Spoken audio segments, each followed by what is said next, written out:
You're listening to Later with Mo Kelly on demand from KFI AM 640. And over the past week or so, we've been telling you and kind of previewing for you the FireAid benefit concert, which is going to be here in Los Angeles, or actually Inglewood to be specific, for aid for victims of the fires here in Southern California. It's going to be across two venues almost simultaneously, the Intuit Dome and the Kia Forum. And if you're not familiar with Inglewood, they're on the same street, Prairie, and they are like 1 mile from each other. Both venues are owned by Steve Ballmer, who owns the Clippers. And if you're wondering, well, why January 30th? You know, that's a Thursday. That's a work day. It seems like it'd be difficult to do. Well, both these venues, they have other things going on probably over the weekend. And to do it that Thursday was probably the best date in the near future to do it. But we know more now as far as who's going to be performing. And at the Kia Forum, that show is going to start at 6 p.m. on January 30th, that Thursday.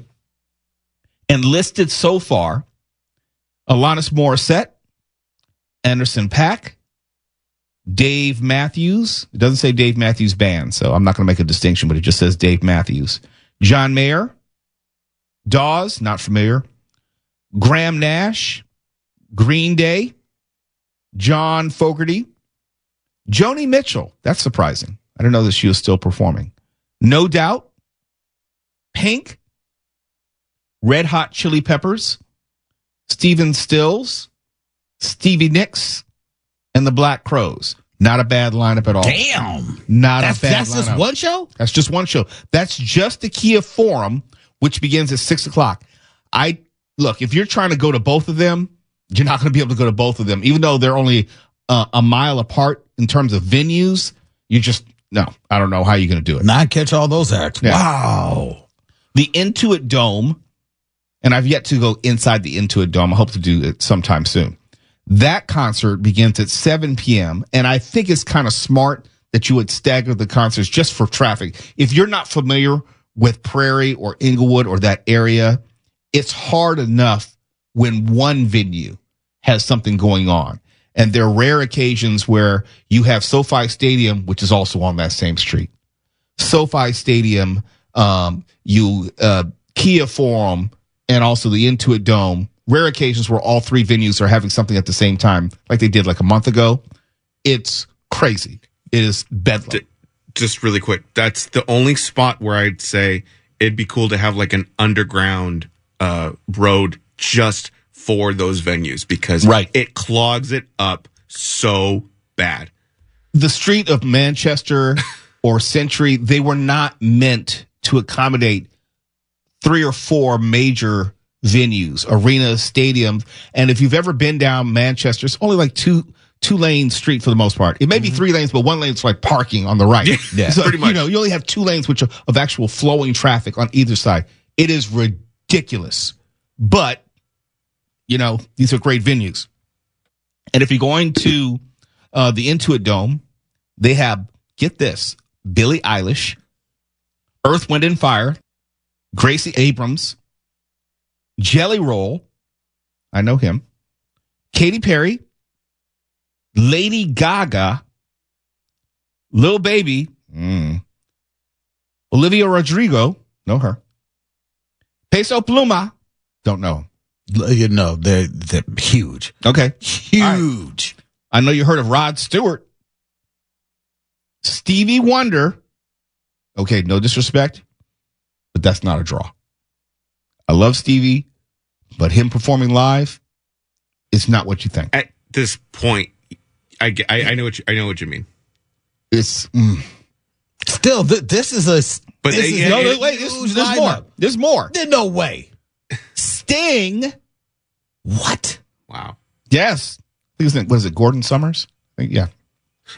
Tate McRae. Don't know who Tate is. Huge. She's huge. Okay, I'm just saying. Look, I'm here to tell you, Lil Baby. It's every act that you named on this second show so far.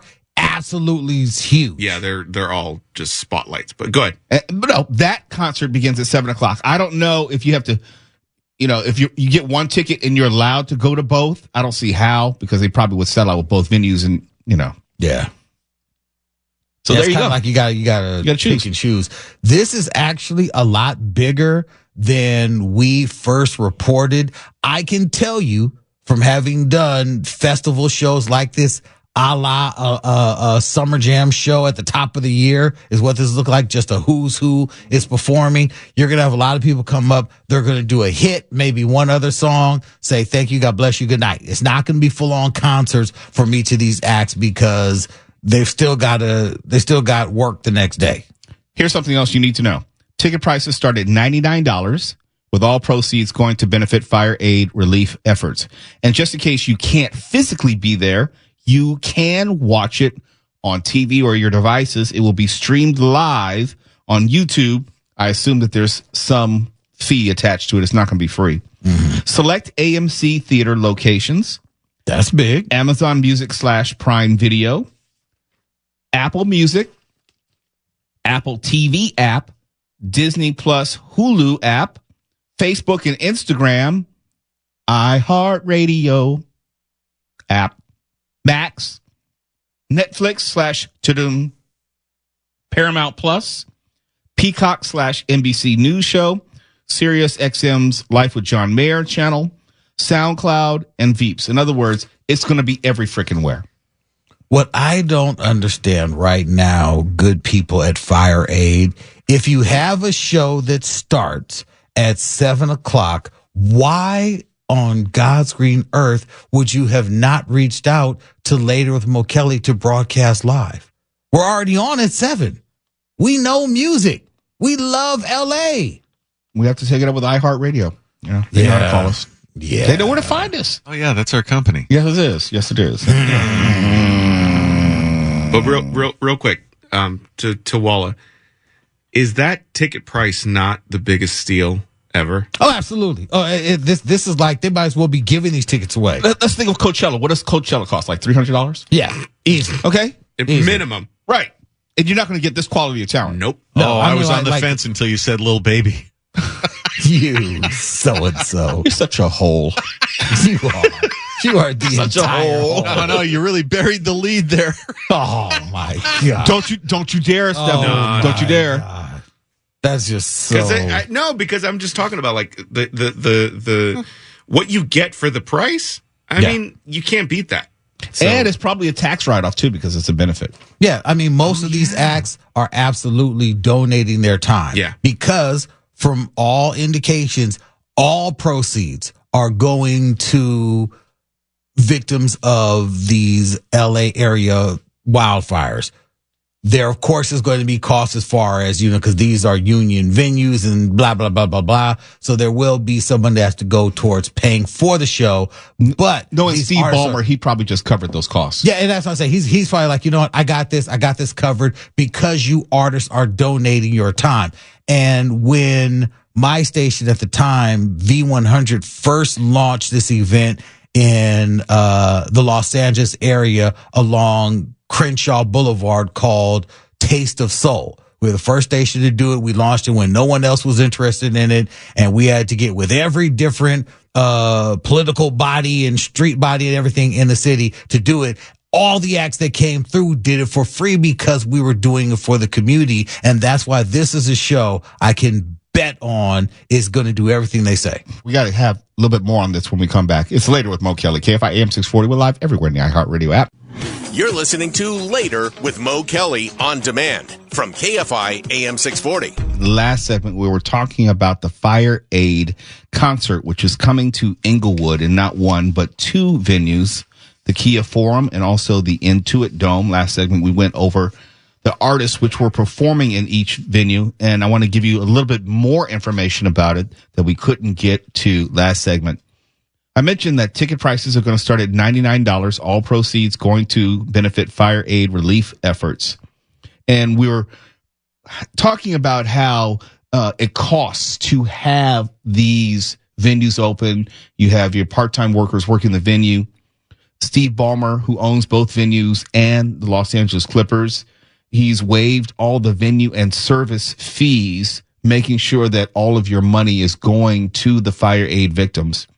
And if you're wondering, well, we wondered out loud, but here's the answer. If you're wondering that could you go to both venues? Well, you could, but you have to buy tickets for both venues because tickets are only valid for a single venue. So if you want to see what is going on in both venues, here's something you can do. If you purchase tickets, for example, for the Intuit Dome concert, you will be able to view the Kia Forum show on screens inside the arena. I don't know if they're going to stagger the performers where if someone's performing at the Intuit Dome, then the people at the Kia Forum can watch and they will go back and forth or what. I don't know how that's going to work. But they will also offer that when the Kia Forum show concludes and the Kia Forum starts at 6 o'clock, the Intuit Dome starts at 7 o'clock or later. They've staggered the performances. After the Kia Forum show concludes, fans will be able to view the Intuit Dome show on screens inside the Forum. So they're not going to kick you out the Forum. You will be allowed to stay in the Kia Forum venue and then watch what is going on at Intuit Dome. So that's kind of cool as well.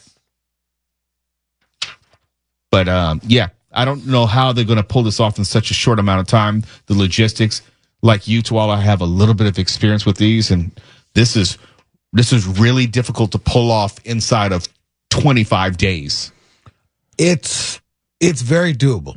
It's very, very doable because I feel like someone at the level of not just Steve Ballmer with how he treats every one of his businesses and really sees things through. The people behind the scenes involved with the show, they also know what they're doing. I know they know what they're doing, but not that it can't be done, but I know it's very difficult to do. Oh, yeah. You know. Oh, yeah. No. This is a major, major undertaking. I mean, having done Summer Jam, Holiday Cool Down, as I said before, earlier in the last segment, Taste of Soul, it's a lot pulling off a show on one stage, bringing an act up, having them perform, dressing down the stage for the next act to come. You got to explain because each one of them have their own crew kits and performance rigs and speaker setups. They're not just all coming in and just here's my CD or here's my MP3 file. It's a big deal. No, you have a lot of acts who are operating off of a specific band setup. Yep. Now, I can say when the first year we did Taste of Soul, we had a lot of acts that had different bands that they played with. Fortunately, we had a group by the name of the Wild Bunch. The Wild Bunch that does the current bumper music and the intro opening for Later with Mo Kelly. They were the quote unquote house band for the day. They played background. When a lot of bands come into town, they either do session work with them or they have backed them in the past. So we had everyone from Loose Ends to Shaka Khan to Layla Hathaway, all types of acts on stage performing for free, and they all agreed to use the same house band because they were donating their time. Now, had they been bringing all of their musicians and all that, that's when prices start going up for artists who are donating time to perform. And I think that's part of it as well, because you listen to that long list of artists who are performing in each venue. They can't be performing more than 2 songs, maybe 3 at most. At the absolute most. Yeah. At the absolute most. They're out there to do, if they're a newer artist, they're going to do a hit, one more familiar song. If they're an established artist, they're going to do a hit and another hit, and they're going to say, thank you, God bless you, good night, please donate. That's about it. That's the only way you're going to get in 14 different acts. Yeah, and I would think that some of these acts will be more than willing to come out and just if it's just them and their guitar player and do something acoustic like a Billie Eilish has been known to do from time to time, or some of these bands, they will come through and they will say, hey, we have one sound package. We can interplay. You can plug in your guitars, maybe, but we can't have everyone coming up with a different drum set and things like that. Now, if they do that, this show is going into the wee hours of the night. Yes, 2 shows, 2 different venues, and they're trying to make us so that you can watch in between the different venues to see what's happening on the screen. it's a lot, unless, and if they are, maybe then that's when they're turning on the screen to the other venue in the house. That's what I think. Right. You know, while they're switching one is the dark. sets. Yep. Mm-hmm. Yeah. It's possible. That's what I say. There's a lot of different ways this could go. Mark, you going to take me? We're just going to skip the show next Thursday. Well, as long as Little Baby or whatever it is there. Yeah, sure. I love that that's his focus. Little Baby. Is that just what it so is? dismissive and condescending. I must see the infant. Yes, let's go. The infant. Oh my God. The infant. Look at the time. Oh, my goodness. KFI AM 640. We have Netflix bad news when we come back. We're live everywhere in the iHeartRadio app and some Bologna news as well. You're listening to Later with Mo Kelly on demand from KFI AM 640. Oh, later with Mo Kelly on KFI AM 640. Live everywhere on the iHeartRadio app. And I think this might be a tipping point. I don't know it for sure, but I think it might be a tipping point for Netflix. Here's what I mean. Netflix raised its prices again today, specifically for U.S. subscribers. Now, this is happening simultaneous to the announcement that their earnings in the fourth quarter, fiscal year 2024, included its biggest ever increase in subscribers for a single quarter. So you have the biggest ever increase in subscribers for a single quarter, and they're raising prices for their ad tier. The people who signed up for Netflix, who are paying a subscription fee and getting ads while watching Netflix, are being hosed for more money on the back end of its best quarter ever, largest increase in subscribers. How long do you think that business model can continue? You're raising prices when things are at their best. What happens when inevitably it becomes less than the best? Let me give you the specifics of the bad news. Netflix standard with ads. That plan will go from $6.99 to $7.99 a month. And I get it, okay? When you're reporting numbers to the shareholders, we're talking about hundreds of millions of dollars each quarter. Because you think of the tens of million subscribers, all of them going up a dollar each month. The math is pretty simple to figure out. The standard plan will also rise from $15.49 per month to $17.99 per month. The premium plan will go from $22.99 to $24.99. $2 a month. Now, it's real easy to show how you're going to be able to demonstrate an increase in revenue, but you can't necessarily say that you're going to get an increase in value. No, don't get me wrong. Netflix is going to say, and they've always said, that the money from increased subscription prices will go to improving its services and content offerings. Yes, Netflix does spend a lot of money on content. Foreign content that they're buying the licensing, or at least renting the licensing of. All these first-run movies that they get before everyone else. I get they are spending a lot of money on content. They're spending a lot of money on producing movies. You know, they're spending money so you can get movies like Red One before anyone else. I get it. But I'm not sure you can continue in this fashion where you're going to have what I deem rather significant increases every 1 to 2 years. And you're also saying, oh, yeah, we have more subscribers than ever before. I hate to sound like Mark Ronner, but this is just capitalism greed. That's all it is. It's not like you're trying to sustain the business. It's not like you are.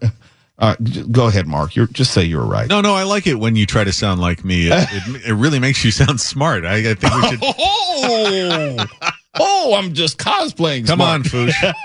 Nothing. Don't give him a rip shot for just being an ass. Oh, it's so rigged. The problem with the system you're describing is that there's no such thing as enough. There's never a point it's a treadmill where just out of decency, everybody's like, yeah, we got plenty. There's enough to go around. We can do business like this. It always has to be just consuming and eating and taking until the whole thing collapses. And it will collapse. That's the thing. It will collapse. It will, when I say there's a tipping point, the elasticity will run out at some point where you realize that you've raised the prices to such a point. You've added ads to every tier. You have milked every possible contingency where to get money out of people, where people eventually say, you know what? I'm going to trade in Netflix for Hulu, or I'm just going to cancel my subscription altogether because it's cost prohibitive. I can't justify the increase where I'm going to have to spend a good $30 more each year, depending on your ad tier, just on Netflix. Yeah, you do kind of a cost benefit ratio when things get to be up there a little bit. Like, okay, I watched this week and I've got this coming up. Am I getting enough hours out of this? It's like I always used to break down, okay, if I pay $40 or $60 for a video game, how many actual hours of entertainment am I going to get out of that? Is it going to be enough to make it worthwhile? And usually video games give you far more for your money than a movie that you rent. And they're replayable. But for the, like I do this with Shudder. Shudder is a horror film streamer. It costs something like $6 a month. If I don't watch something on there every single month, I'm more or less okay with it because I like to support them, because when they have something good, it's really good. Netflix, kind of, they could be on the bubble without much more trouble. They had a terrific show that I plowed through this weekend called American Primeval. There was 6 episodes. Very good. They've got The Night Agent coming up for season 2 this week. Yes. I know I'm going to just chain watch all of that in probably one sitting. New season coming up as well. Exactly. Love all those. But then what about after those? Is it going to be worth $22 a month? I don't know. 24. Well, okay then. See, that's the thing. I mean, Jesus. But compare it to the cable model. You knew that your cable bill was not going to increase every single quarter. And it seems like when you talk about streaming in its totality, you have Disney raise its prices this month/year. You have Netflix raise its prices. Every individual streaming company has raised its prices, which brings the amalgamated sum total of all your streaming. It's up at least $20 to $30 a month over the course of a year if you put all those streaming services together. That's unsustainable for an industry. I don't know what Netflix is thinking. I would love to have been in that marketing meeting and said, hey, slow down. You know, why don't you just settle for the increase in subscribers this quarter and then maybe wait another 6 months to a year before we raise prices again and see if we can continue that subscriber growth before we pass it on the cost to subscribers. Wouldn't you like to be a fly on the wall in these marketing meetings where they scientifically have sussed out just how much they can extract from people before the people flee? Look, I will say it again before we go to break. I believe we're at a Netflix tipping point. And I say that as a big fan of Netflix. It's one of those streaming services that I use just about every day. But it can't be more expensive every single year and also paying for ads. And also, it's not like it used to be. The model was you paid a subscription so you wouldn't get ads or commercials because the commercials were supposed to pay for the content. That's the difference between broadcast television and pay television. Oh, that's infuriating. And now you even see ads in a movie theater that you've bought tickets for, which makes me want to burn the places down. Oh, okay, this is the wrong time to say something like that. But I take that back. But let's start over. It drives me insane with rage when I've paid a lot for a movie ticket and I've got to sit through an ad in the theater. Like, is there any Kidman? Yeah, is there any amount of money that's enough for you that you're not still going to be trying to extract a little more out of me? Any just point of human decency where you decide, okay, we got what we need here. Let's just do our thing. Well, what happens is everybody loses, meaning in the way that I don't want to spend the extra money at a movie theater and seeing ads, and I get to be much more choosy and judicious with when I go to the movies. And then you become more and more picky and judicious with your streaming services. And I said, if they keep jacking up the prices, someone's got to go, because I still want to keep it in the same range of how much money I'm paying per month, and someone's got to go. Everybody's got their limit on what they're willing to pay for everything. And that also includes what they're willing to pay of their own time. Like if you look at old time TV shows, you had like upwards of 51 minutes a show, 9 minutes of commercial, and an hour. Now it's like, I don't know if it's the news, it's maybe a little more than half hour of content. If it's, I don't know if it's that much. Seriously. That's a news show. If it's like an hour scripted drama, 43 minutes, maybe 40 or under. Yeah. Mm-hmm. You're listening to Later with Mo Kelly on demand from KFI AM 640. And before we get out of here, just a quick list. And as a kid growing up, I used to love me a bologna sandwich. Okay. And I love Bologna, however you want to pronounce it. But as you get older, you realize it's not the healthiest meat. I should say meat product in the world. Never, ever read the ingredients of your favorite product. Never. Unless it's something organic and just fruit. And even then, it can be, hit or miss. Don't read the ingredients. You'll probably turn you off forever. But I found this on Yahoo, the Bologna brands that use the highest quality ingredients and the ones you should avoid.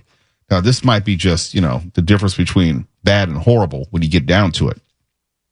One of the top Bolognas to avoid, get this. You want to take a guess? Yes. My bologna has a first name. It's O-S-C-A-R. My bologna has a second name. It's M-A-Y-E-R. Oh, I love to eat it every day. And if you ask me why, I'll say, 'cause Oscar Mayer has a way with B-O-L-O-G-N-A. Oscar Mayer, the first name in Bologna. How's that? Well, actually, it may be the first name in Bologna, but it's probably last when it comes to the very idea of unhealthy Bologna. It's a salty slice which is a reminiscence on Wonder Bread to members of my generation, Generation X, but it is probably the most unhealthy Bologna out there. The Environmental Working Group warns that the meat used in this Bologna likely comes from animals that were raised using antibiotics, as well as hormones and or growth-promoting chemicals. In addition, the lunch meat contains corn syrup as its fourth ingredient, while each slice has 80 calories, 70 are from fat. So you're saying the cute kid who sang that song didn't make it to 40? No, he probably had a heart attack. Highest quality, one of them on the highest quality list is 365 by Whole Foods, uncured beef Bologna. Which nobody can afford. Well, you're paying for the quality, I guess. I would never go to Whole Foods for Bologna. Well, bologna is cheap food for poor people. Why would you get, I don't know, like bespoke bologna from Whole Foods? It's byproducts. By the way, there's your new band name, Bespoke Bologna. Bespoke Bologna, yes. Okay. Avoid Bar S thick Bologna. Never heard of it. Never heard of it. Highest quality, Troyer's Genuine Trail Bologna. Never heard of it. I don't want trail bologna. Avoid Fisher's thick sliced bologna. Never heard of it. That one sounds good, though. Highest quality, Boar's Head 33% lower sodium bologna.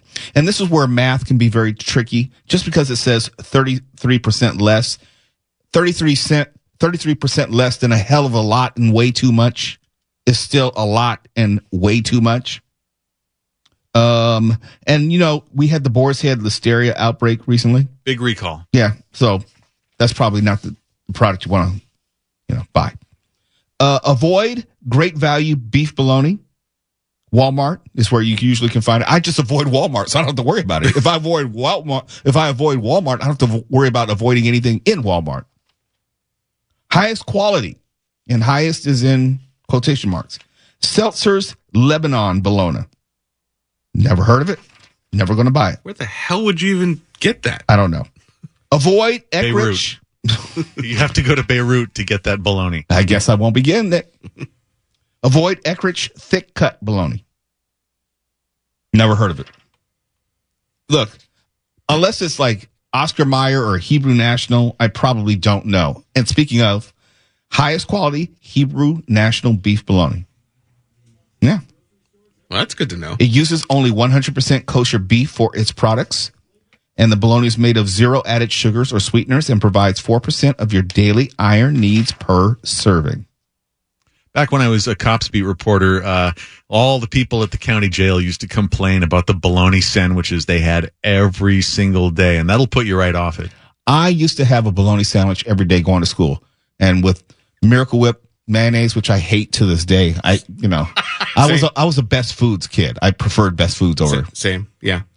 Now you couldn't pay me to have a bologna sandwich. No, kids don't understand that bologna is terrible. I had this thing called potted meat, which is meat byproducts, which is a sandwich spread as well. And my grandfather, my mother's father, used to eat Vienna sausages, and I ate Vienna sausages until I read what Vienna sausages were. Potted meat, like that deviled ham stuff. What do you Correct. Call it? Yes, they were in similar cans. Correct. Yes. The stuff that we used to have forced on us when we were kids, that'd be child abuse now, I think. But you didn't know because you had no reference point. No, all sugar, all garbage ingredients. It's meat leftovers. You would have CPS called to your house now if you tried to feed your kid all that stuff that we had to eat and the TV dinners and stuff. Look, my father grew up eating Spam, and so that means I was growing up eating Spam. Well, as they pointed out in Dawn of the Dead, it comes with its own key. Yes, it does. In that weird-ass can. Yeah. But you never read the label. Do not read the ingredients label. You will never, ever again be able to eat it. Maybe you shouldn't eat it anyhow, but don't read the label. KFI AM 640. We're live everywhere on the iHeartRadio app. Heard any of our secret mind control hidden messages recently? No? That's because we're really good at it. KFI and KOST HD2. Los Angeles, Orange County. Live.